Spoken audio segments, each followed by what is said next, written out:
দোয়া কবুল হওয়ার একটা পরীক্ষিত বিশেষ আমল আছে, যে আমলটা করলে আপনার দোয়া কবুল হবে হবে হবে, আমি গ্যারান্টি দিচ্ছি ইনশাআল্লাহ। তো সেই পরীক্ষিত আমলটা কি, আজকের ভিডিওতে আপনাদেরকে জানিয়ে দিব। ধৈর্য ধরে শেষ পর্যন্ত দেখুন, ইনশাআল্লাহ ভালো কিছু জানতে পারবেন।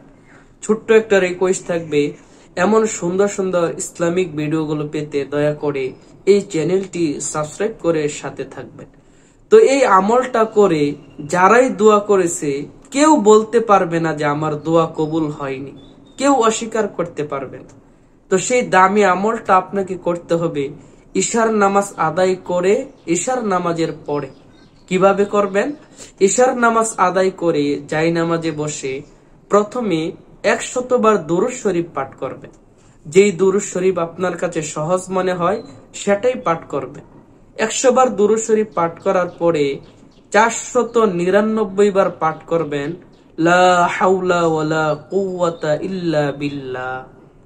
499 বার এই দোয়াটা পাঠ করে একবার পাঠ করবেন লা হাওলা ওয়ালা কুওয়াতা ইল্লা বিল্লাহিল আলিয়্যিল আযীম। এটা একবার পাঠ করে 500 বার মিল করবেন। তো 500 বার এই দোয়াটা পাঠ করার পরে সর্বশেষ আবার 100 বার দুরূদ পাঠ করবেন। প্রথমে 100 বার দুরূদ শরীফ, মাঝখানে 500 বার লা হাওলা ওয়ালা কুওয়াতা ইল্লা বিল্লাহ, শেষে আবার 100 বার দুরূদ শরীফ। এই আমলটা আপনি করে দেখেন, ইনশাআল্লাহ আপনার দোয়া কবুল হবেই হবে।